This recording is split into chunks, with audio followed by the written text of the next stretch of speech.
Technician ಕರೆಸಿ ಅವರ ಯಾವ ರೀತಿ ಆದರೂ ಹೆಲ್ಮೆಟ್ ಆಗದೇ ಇದ್ದರೆ ಏನಾಗ್ಬೋದು, ಅನಾಹುತಗಳಾಗಿರ್ತಕ್ಕಂಥ ಉದ್ಯಮಗಳನ್ನು ಕರೆಸಿ ಸ್ವಲ್ಪ ಅವರ ಅನುಭವಗಳನ್ನು ನಾವು ಹೇಳಿಸ್ಬೇಕು ಅಂತಿತ್ತು.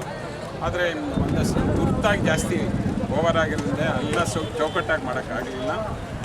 ಆದ್ರೂ ಒಂದು 3 ಫ್ಯಾಮಿಲಿ ಅವರು ಈಗ ಬಂದಿದ್ದಾರೆ. ಹಿಂದೆ ಒಂದು 3 ಫ್ಯಾಮಿಲಿ ಬಂದು ಹೋಗಿದ್ರು. ಹೆಬ್ಣಿಯಿಂದ ನಮ್ಮ ಇವರು ವೆಂಕಟರಾಮ ಅವರ ತಮ್ಮನ ಹೆಂಡತಿ ಅವರು ಕಪ್ಪಲಮೊಳಗಂತ ಆಕ್ಸಿಡೆಂಟ್ ಆಗಿ ಡೆತ್ ಆದರು. 2 ವೀಲರ್ ಎಷ್ಟು 1 ತಿಂಗಳಾಗಲಿಲ್ಲ, 1 ತಿಂಗಳಲ್ಲಿ ಆಗಿರ್ತಕ್ಕಂಥದ್ದು. ಅದ್ರ ಜೊತೆಯಲ್ಲಿ ಇವ್ರ ಮಗ ಹಿಂದ್ಗಡೆ ಇದ್ದರು. ಅವರು ಕಾಲು ಕೈ ಏಟುಗಳಾಗಿ ಅವರು ಹಾಸ್ಪಿಟ್ಲಲ್ಲಿದ್ದಾರೆ.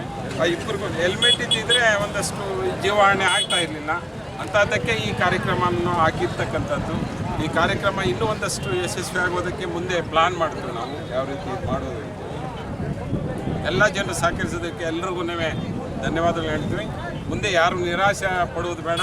ಎಲ್ಲರಿಗೂ ಹೆಲ್ಮೆಟ್ಗಳನ್ನು ಯಾವ ರೀತಿ ಸೇರಿಸ್ಬೇಕು, ಈಗ ಬಂದಿರೋರು ಇಲ್ಲದೇ ಇರೋರಿಗೆ ಅದನ್ನು ಪ್ಲಾನ್ ಮಾಡ್ತೀವಿ. ಪಾರ್ಟಿ ತೀರ್ಮಾನ ಮಾಡುತ್ತೆ.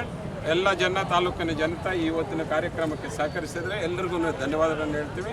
ಮುಂದೆ ಆಗ್ತಕ್ಕಂಥ ಕಾರ್ಯಕ್ರಮಗಳಿಗೆ ಇದೇ ರೀತಿ ಬೆಂಬಲ ನೀಡಬೇಕು ಅಂತೇಳಿ ಎಲ್ಲರನ್ನು ಪ್ರಾರ್ಥನೆ ಮಾಡಿಕೊಂಡು, ಈಗೇನು ಹೆಬ್ಣಿಯಿಂದ ಬಂದಿದ್ದಾರೋ ಅವರು ಯಾವ ರೀತಿ ಆದರು ಅಂತಕ್ಕಂಥದ್ದನ್ನು ಮಾತಾಡ್ತಾರೆ.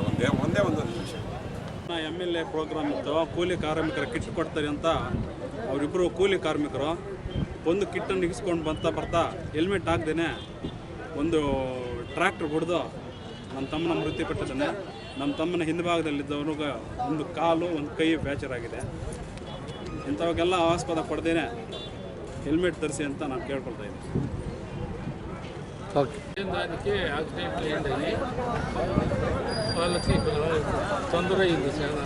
చెయ్యి కాలు పేషెంట్లు చాలా వాళ్ళకి హెల్మెట్ ఉన్నట్టు ఏమీ తొందర అయ్యిండదు. వీళ్ళు ఆదినారాయణ వాళ్ళు ఇస్తూ ఉండేది దాన్ని ఇచ్చి అనుకూలం కానీ